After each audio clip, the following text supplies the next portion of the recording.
नमस्कार दोस्तों, कैसे हैं आप सब। उम्मीद करता हूं सभी लोग अच्छे होंगे, सभी लोग स्वस्थ होंगे। और मेरे को तो आप लोग जानते होंगे, नहीं जानते तो जान जाओ। मेरा नाम है विवेक और मेरा काम है डेली आपको दो लेटेस्ट गवर्नमेंट जॉब बताना। आपको पता भी होगा कि पहली गवर्नमेंट जॉब मैं आपको सुबह 10 बजे बताता हूं, डेली रोजगार विद विवेक पे। वो भी हमारा ही चैनल है, तो उसका लिंक मैंने वीडियो डिस्क्रिप्शन में दे दिया है। आप उसे सब्सक्राइब करना और बेल आइकन दबा देना ताकि सुबह 10 बजे वाली गवर्नमेंट जॉब आपसे मिस ना हो।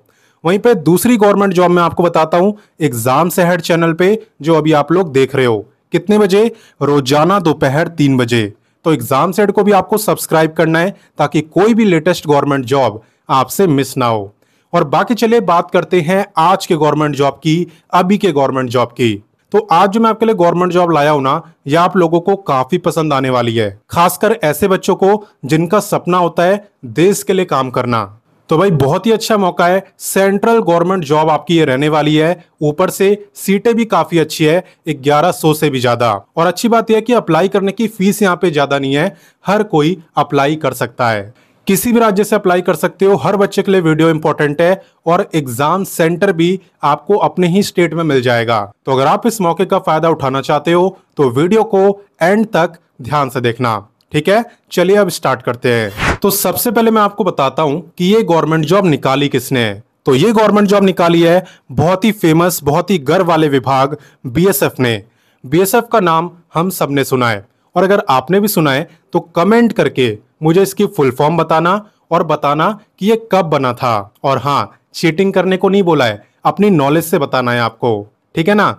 बात करते हैं सीधा इंपॉर्टेंट डेट्स की, यानी आप कब से फॉर्म को भर पाओगे।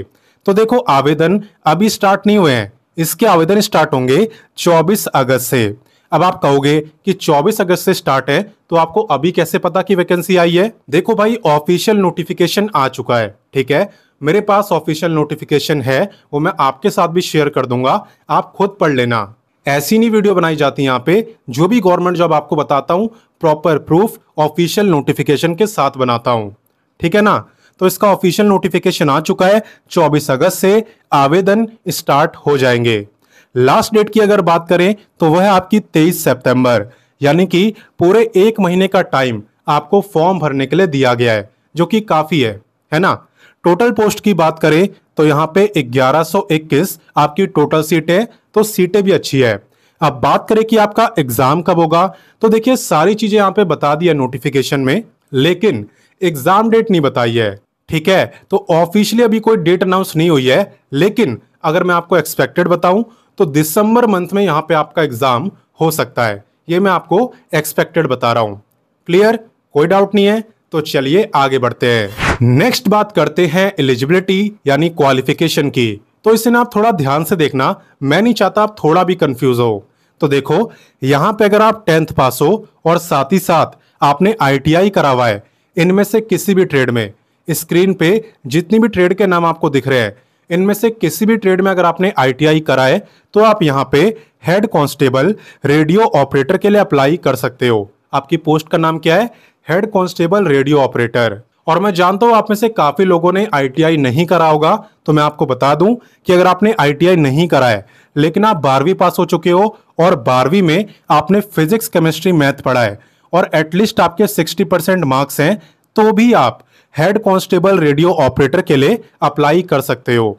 तो कंफ्यूज मत होना, 10th प्लस आईटीआई वाले भी कर सकते हैं, और जिन्होंने आईटीआई नहीं करा है लेकिन 12वीं पीसीएम से करी है और कम से कम 60% मार्क्स हैं, वो भी यहाँ पे हेड कांस्टेबल रेडियो ऑपरेटर बन सकते हैं। आई थिंक दिमाग में आपके बातें बैठ गई होगी। तो चलिए नेक्स्ट बात करते हैं हेड कांस्टेबल रेडियो मैकेनिक की। तो इसका भी सेम है, अगर आप 10वीं पास हो और आपने आईटीआई करा है, इनमें से किसी भी ट्रेड में, किसी भी एक ट्रेड में, तो आप यहाँ पे हेड कांस्टेबल रेडियो मैकेनिक के लिए अप्लाई कर सकते हो। और अगर आपने आईटीआई नहीं करा, उसकी बजाय आपने 12वीं पास करी है फिजिक्स, केमिस्ट्री, मैथ से, और साथ में आपके कम से कम 60% मार्क्स हैं, तो भी आप इस पोस्ट के लिए अप्लाई कर पाओगे, ठीक है। वैसे अगर पे की बात करें तो पे दोनों पोस्टों का बिल्कुल सेम है, यानी कि वो है एज पर लेवल 4 के अकॉर्डिंग। लेवल 4 यानी कि लगभग आपको इतना यहाँ पे मिलने वाला है। क्लियर?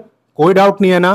तो चलिए आगे बढ़ते हैं। अब मैं आपको बताता हूँ एप्लीकेशन फीस के बारे में। आपको याद होगा मैंने स्टार्टिंग में ही बोला था कि यहाँ पे जो फीस है वो ज्यादा नहीं है, हर कोई लगभग फॉर्म को भर सकता है। और आप देख भी सकते हो जनरल, ओबीसी और ईडब्ल्यूएस की है इतनी, बाकी SC ST फ्री में अप्लाई कर सकते हैं, इनकी तो वो भी नहीं लगेगी। और ये आपकी ऑल इंडिया वैकेंसी है, किसी भी स्टेट से आप अप्लाई कर सकते हो और एग्जाम सेंटर भी यहाँ पे अलग अलग राज्यों में रहेंगे। ठीक है, तो आप अपनी प्रेफरेंस के अकॉर्डिंग एग्जाम सेंटर चूज कर सकते हो।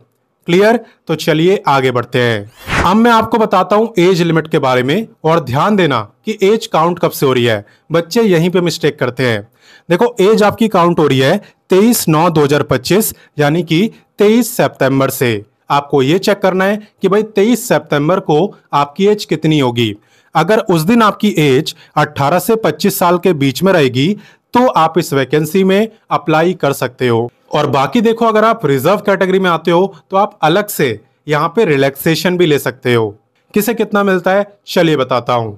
एज रिलैक्सेशन का रूल आपका सेम ही है, यानी कि SC ST को यहाँ पे 5 साल का रिलैक्सेशन मिल जाएगा, यानी ये लोग अप्लाई कर पाएंगे 30 ईयर तक। ऐसे ही यहाँ पे OBC को मिलेगा 3 साल का, यानी ये लोग अप्लाई कर पाएंगे 28 ईयर तक। और यहाँ पे कोई भी एज में रिलैक्सेशन ले सकता है जो भी रिजर्व कैटेगरी में आता है। क्यों? क्योंकि आपकी सेंट्रल गवर्नमेंट जॉब है, किसी स्टेट की नहीं है। क्लियर? तो चलिए आगे बढ़ते हैं। अब हम आ चुके हैं वीडियो के सबसे इंपॉर्टेंट टॉपिक यानी सिलेक्शन प्रोसेस के ऊपर। तो देखो, यहाँ पे सबसे पहले आपका पैट होता है। पैट यानी फिजिकल एफिशिएंसी टेस्ट, एक तरीके से फिजिकल टेस्ट। जो बच्चे से क्वालिफाई करता है देन उसका होता है CBT यानी कंप्यूटर बेस्ड टेस्ट। यानी जब आप एग्जाम देने जाओगे ना एग्जाम सेंटर पे, तो वहां पे कंप्यूटर के ऊपर आपको MCQ टाइप के क्वेश्चन दिखेंगे, ना कि OMR शीट पे पेपर होगा। एंड उसके बाद होगा आपका डॉक्यूमेंट वेरिफिकेशन, यानी कि आपके सारे डॉक्यूमेंट वगैरह चेक करे जाएंगे और देन आपका काम खत्म। तो सबसे पहले मैं आपको फिजिकल टेस्ट के बारे में ही बताता हूं, क्योंकि एग्जाम से भी पहले आपका फिजिकल टेस्ट होगा। तो सबसे पहले मेल की बात करते हैं, पुरुषों की बात करते हैं। देखो, आपको यहाँ पे 6.5 मिनट के अंदर 1600 मीटर भागना होता है, ये तो आपकी रनिंग। इसके बाद आपको लॉन्ग जंप करनी होती है 11 फीट की कम से कम, और इसके बाद आपको हाई जंप करनी होती है कितनी? 3.6 फीट की। तो आपको long jump, high jump, race, इन सब की प्रैक्टिस करनी होगी अगर फिजिकल टेस्ट को क्वालिफाई करना है तो। नेक्स्ट बात करते हैं फीमेल की। तो यहाँ पे फीमेल को 4 मिनट दिए जाते हैं और आपको 1600 नहीं, आपको यहाँ पे 800 मीटर भागना होता है। ठीक है। लॉन्ग जंप की बात करें तो फीमेल को 9 फीट की लॉन्ग जंप करनी होती है, और हाई जंप की बात करें तो आपको 3 फीट की हाई जंप यहाँ पे करनी होती है। क्लियर? तो सबसे पहले आपको फिजिकल टेस्ट पे फोकस करना है और साथ ही साथ एग्जाम की भी तैयारी करनी है, क्योंकि एग्जाम तो आप तभी दे पाओगे जब पहले फिजिकल टेस्ट क्वालिफाई करोगे। ठीक है। तो आधी भीड़ तो यहीं पे छट जाएगी, क्योंकि हर कोई तो फिजिकल टेस्ट क्वालिफाई कर नहीं पाएगा। तो पहले यहाँ पे भीड़ कम हो जाने वाली है फिजिकल टेस्ट लेते ही, और उसके बाद जो क्वालिफाई करेंगे उनका होगा रिटन एग्जाम। तो एक तरीके से कहा जा सकता है कि यहाँ पे कंपटीशन भी अदर गवर्नमेंट जॉब के मुकाबले आपको काफी कम देखने को मिलेगा। तो ये भी एक बेनिफिट है अगर आपको कम कंपटीशन वाली गवर्नमेंट जॉब की तलाश थी तो। बाकी देखो, एग्जाम की अगर बात करें तो एग्जाम में टोटल 100 क्वेश्चन आपसे पूछे जाते हैं, और हर एक क्वेश्चन आपका 2 मार्क्स का होता है, यानी कि आपके 100 क्वेश्चन हो गए 200 मार्क्स के। टाइमिंग की अगर बात करें तो 2 घंटे का टाइम आपको मिलता है, यानी कि 120 मिनट। और क्या सर नेगेटिव मार्किंग होती है? जी हाँ, 1/4 यानी कि 0.25 मार्क्स की आपकी नेगेटिव मार्किंग भी होती है। और बाकी अगर मैं आपको subject wise number of question बताऊं तो यहाँ पे 40 क्वेश्चन आते हैं फिजिक्स से, सबसे ज्यादा फिजिक्स से ही पूछे जाते हैं।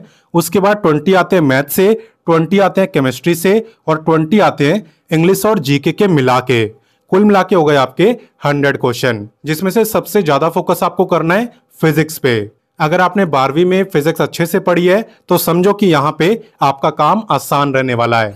अब बात करते हैं हाइट और चेस्ट की, क्योंकि आपको भी पता है कि डिफेंस लाइन की जितनी भी वैकेंसी होती है लगभग सब में हाइट वगैरह, चेस्ट वगैरह देखा ही जाता है। तो देखो, सबसे पहले हाइट की बात करते हैं, जिसमें कि हम मेल की हाइट की बात करेंगे।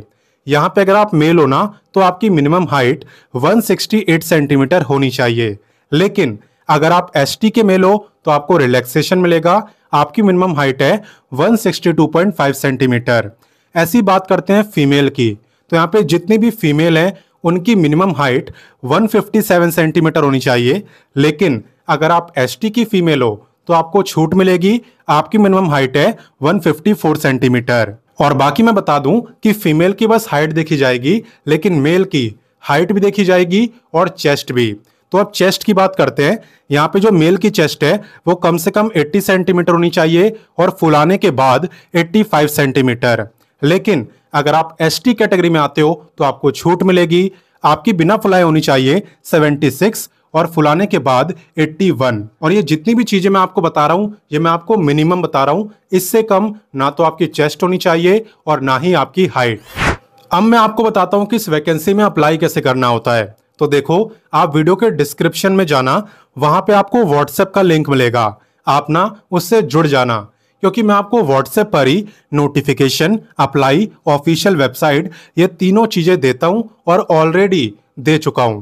तो आपको क्या करना है, 24 अगस्त को आपको अप्लाई लिंक पे क्लिक करना है और क्लिक करने के बाद आपका पहला काम होने वाला है रजिस्ट्रेशन करना। ठीक है, सबसे पहले आप रजिस्ट्रेशन करना और जब रजिस्ट्रेशन हो जाए उसके बाद आप यहां पे लॉगिन करके कंप्लीट एप्लीकेशन फॉर्म को भर सकते हो और इवन फीस की पेमेंट भी कर सकते हो। इस बीच आपको कोई दिक्कत आए, कुछ ना समझ आए तो आप कमेंट करके मुझसे पूछ भी सकते हो। गलत नहीं भरना, मुझसे पूछ लेना।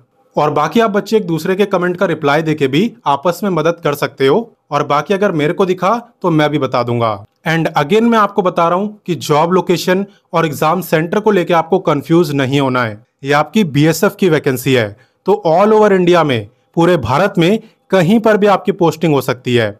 हालांकि एग्जाम सेंटर जो है वो आपको लगभग आपकी प्रेफरेंस के अकॉर्डिंग मिल जाएगा, यानी कि उम्मीद है कि आपके अपने ही स्टेट में मिल जाए।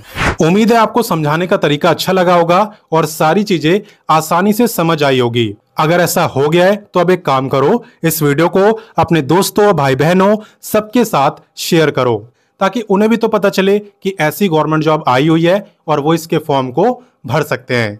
तो शेयर जरूर करना, साथ ही में समझाने का तरीका अच्छा लगा तो वीडियो को लाइक भी कर देना। मैं मिलता हूं आपसे नेक्स्ट वीडियो में एक नई गवर्नमेंट जॉब के साथ, और तब तक के लिए जय हिंद, वंदे मातरम।